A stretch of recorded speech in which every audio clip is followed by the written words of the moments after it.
Hey guys, welcome to the show. In this very special episode, we're going to talk about one of the craziest movies that I have ever seen in my entire life.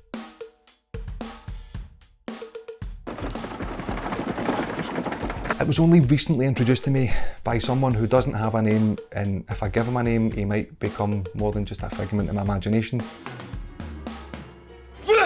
So I'm not going to do that. This is Tammy and the T-Rex, or Tanny and the Teenage T-Rex if you go by the opening credits.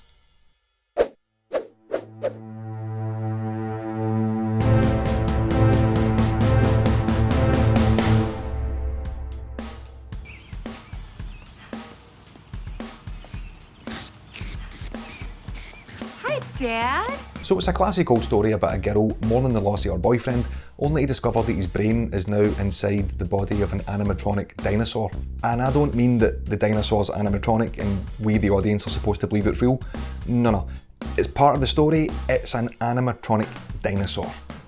T-Rex to be exact. It turns out the director wrote the script in about a week due to the time restraints and having this animatronic dinosaur. And I'm glad they did, because I wonder how many times I'm going to say animatronic dinosaur during this video. I've already said it about 5 times. And Jim never has a second cup of coffee at home. Tammy and the T-Rex's history is a wee bit strange and confusing to me. Basically, in 1993, a director called Stuart Raphael, who directed Mannequin 2 starring Christy Swanson, had access to an animatronic T-Rex and decided to make a movie out of it. Bullshit! It's true. And he did. It was then released but heavily cut to achieve a PG-13 rating, but it seems in Europe that some of the more gorier cuts of the movie were left intact.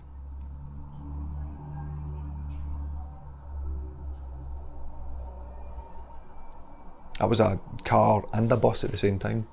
A bus.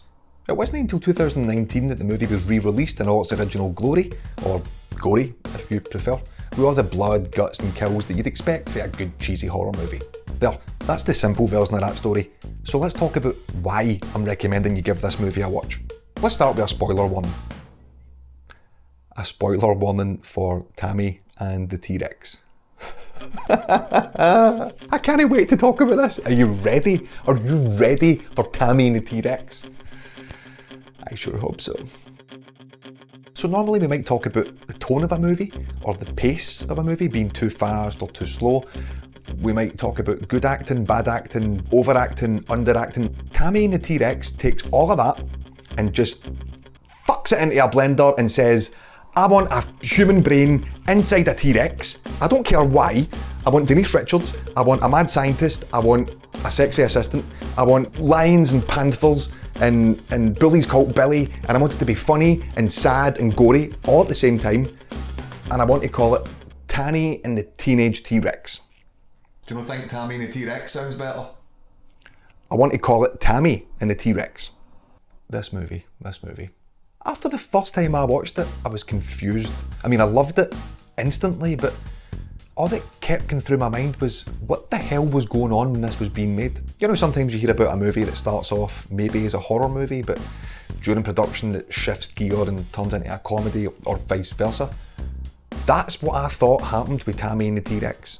Genuinely, I thought this was supposed to be a drama, and at some point it shifted and became a comedy and they focused on that, but then I thought, no, this is supposed to be a horror that turned, you get the idea. It goes from Dawson's Creek to Carrie, the original, to Reanimator, to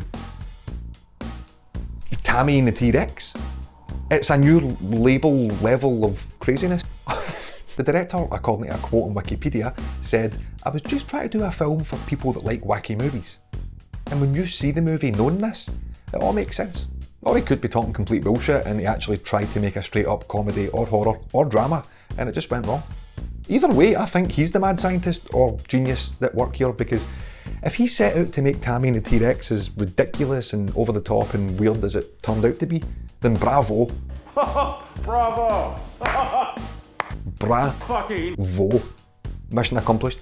However, if he intentionally wanted that movie to be awesome and tried his best to make it awesome, and we ended up with Tammy and the T-Rex, then again, bravo in a sort of Tommy Wiseau way of doing things. I'm tired, I'm wasted. I love you, darling. Come on, make love to me. Oh hey doggy. You're my favorite customer. Thanks a lot, bye. It takes a certain level of disaster to turn a bad movie into a good bad movie. Never mind a tremendous bad movie. There's scales and charts for good bad movies. I could show you some probably, but I don't think that'll be necessary. I made these on my computer. Wow. So there's a little of the backstory of the production and just a basic plot outline. But what is it about this movie that's so otherworldly? Why is it so weird? Why do I love it?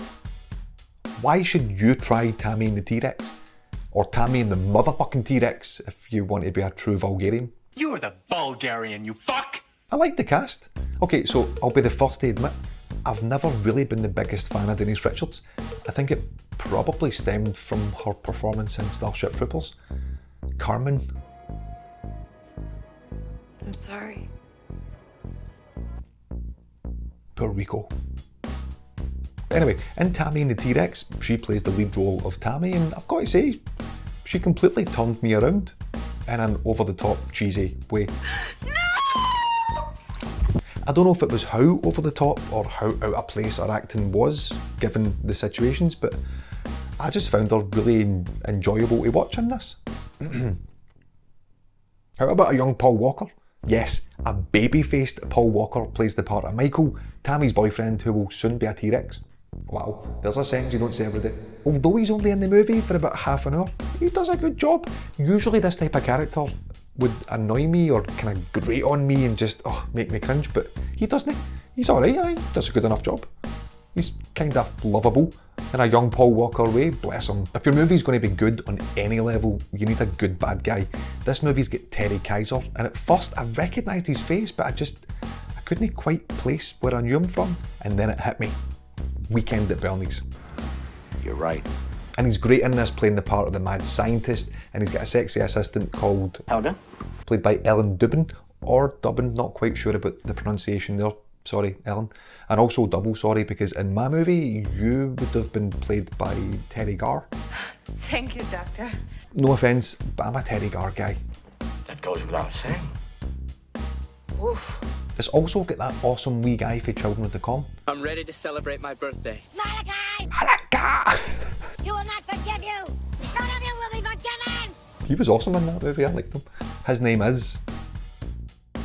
The rest of the cast have their moments too, like Tammy's best friend Byron, or any of the cops. You want me to slap the girl for you, Sheriff? No. Sometimes they're setting up a joke and you miss it. Or you don't even know there's a joke coming and it passes you by. That's how this movie sort of works. Example, there's a T-Rex in the middle of the day at a funeral, standing in the background. His own funeral in the middle of the day, standing in the background, crying. So we know that part of the fun of watching cheesy horror movies is the death scenes, like the gorier the better, or the more inventive the better. And this is an area where I don't think Tammy and the T-Rex disappoints. There's not too many of them, so here's one.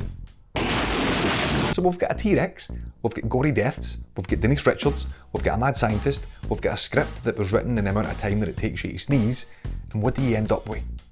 An absolute mess from start to finish that's so weird and so bizarre, and I keep using those words, that it's brilliant in every way. Ever seen a dinosaur stroke someone affectionately? What about a guy who decides to flex his chest muscles during a heated argument? Or how about dialogue like this? Michael, come over here. Climb up the trellis.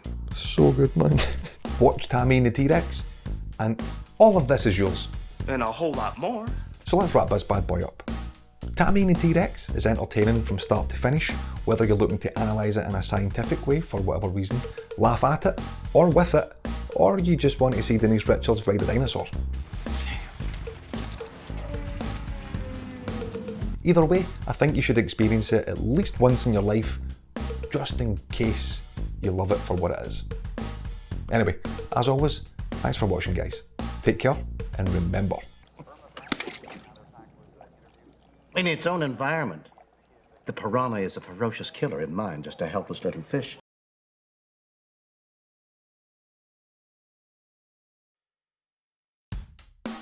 Evil finger, primitive doom. Never go full Downey Jr. It's a classic old story about a girl mourning the loss of her boyfriend, only to discover that his brain is now inside the body of an animatronic dinosaur. Thank you, car. It's a classic old story about a girl mourning the loss of her car after I go out and set it on fire. There's a wee bit of weirdness about this movie. Okay, so let's start with a spoiler warning.